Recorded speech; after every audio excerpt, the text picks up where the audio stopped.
Olá, estamos aqui para a nossa primeira aula. A gente vai discutir um pouquinho sobre as equações de Euler-Lagrange e a construção dela para encontrar as equações de movimento. Antes disso, eu gostaria de dizer por que aprender mecânica lagrangiana. E, para ser bem rápido, eu vou pegar uma frase do próprio Nivaldo Lemos.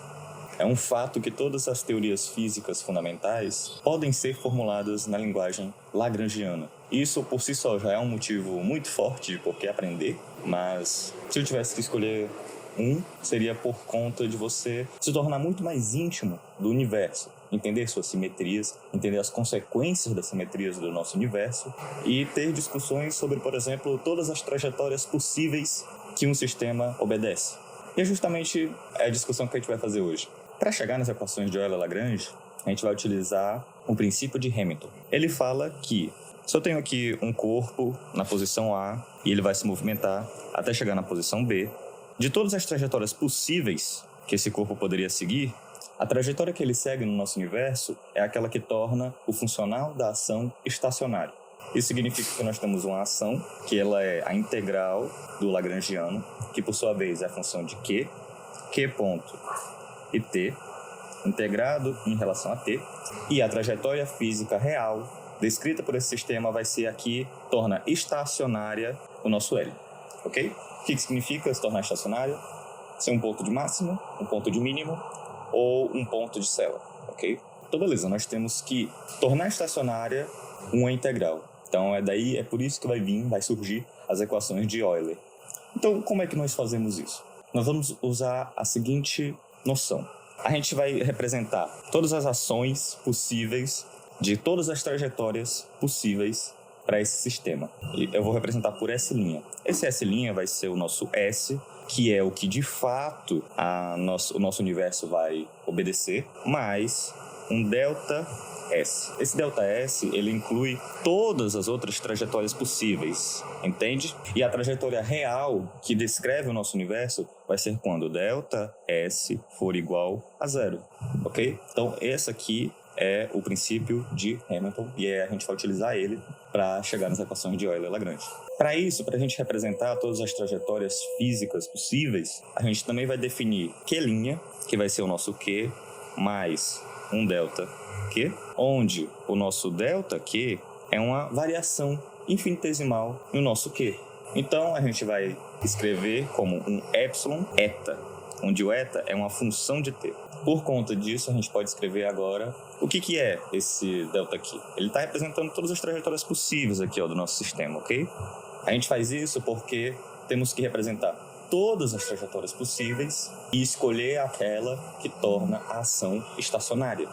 Repara que, por conta dessa definição de todas as trajetórias começarem no ponto A e terminarem no ponto B, a gente tem a seguinte condição para eta de t. Eta de TA é igual a eta de TB, que é igual a zero. Por quê? Porque não existe diferença aqui na coordenada Q entre o começo e o final. Todas elas começam no ponto A e todas elas terminam no ponto B. E por isso a gente tem essa condição que vai ser muito útil para a gente chegar nas equações de Euler-Lagrange. Bom, com tudo isso definido, agora a gente vai calcular a variação da ação.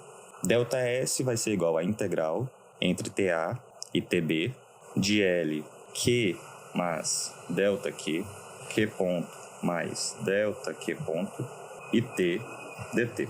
Ok? Essa é a nossa expressão. E por conta dessas somas aqui, nós podemos reescrever o lagrangiano. E pronto, essa aqui é a nossa expressão. Mas repara que nós podemos escrever o nosso delta Q e o nosso delta Q ponto em função de epsilon e eta. E agora essa aqui é a nossa expressão. E repare que aqui nós temos um eta ponto. Lembra, eta não é constante, é uma função de t. E a gente pode aplicar essa integral aqui dentro desse parênteses. E esse nosso termo aqui pode ser simplificado, pode ser escrito em função somente de eta, por conta dos nossos limites de integração. Isso vai simplificar a nossa operação. Então é isso que nós vamos fazer. Nós vamos aplicar essa integral aqui nesses dois membros e fazer uma integração por partes nesse segundo membro, visando simplificar essa expressão. dl dq ponto vezes dt. Fazendo integração por partes, nós temos o primeiro vezes a integral do segundo, menos a integral da derivada do primeiro vezes a integral do segundo. Então, repara, essa nossa expressão aqui é esse termo aqui, é a integral desse termo aqui. E repara que parece que aumentou, né? Agora nós temos mais termos. Só que não, porque o limite de integração faz com que esse termo aqui seja zero, por causa que o nosso eta em TA e em TB é zero. Então nós podemos reescrever a variação da ação da seguinte forma. Então essa aqui é a nossa expressão final para todas as trajetórias físicas possíveis, onde a nossa trajetória é determinada por esse eta. Como a trajetória específica que a gente quer achar, que o nosso universo obedece, tem a condição ΔS igual a zero, essa expressão aqui completa precisa resultar em zero. Esse epsilon não pode ser zero, por definição, ele é uma constante, diferente de zero. E esse nosso eta, ele é uma função qualquer de t. Portanto, essa expressão dentro dos parênteses tem que ser igual a zero. Então nós chegamos na seguinte expressão, que é as equações de Euler-Lagrange. Foi uma demonstração bem rápida, bem simples, só para a gente poder aplicar ela nos exercícios que vamos fazer, sem ficar muito solto, porque a gente vai utilizar muito ela. Se você quiser encontrar essas mesmas equações através do princípio d'Alembert, você pode. E eu até recomendo que você refaça essa demonstração, tanto do jeito que eu fiz, quanto por qualquer outro jeito que você queira, e utilize o princípio de D'Alembert, dá uma olhada lá no livro do Nivaldo, dá uma olhada na aula do Nivaldo, que ele faz a partir do princípio de D'Alembert, muito interessante, e você consegue ver que o nosso lagrangiano vai ser T menos U, ok? A partir do princípio de D'Alembert. Para uma demonstração mais precisa, você acompanha lá no Nivaldo.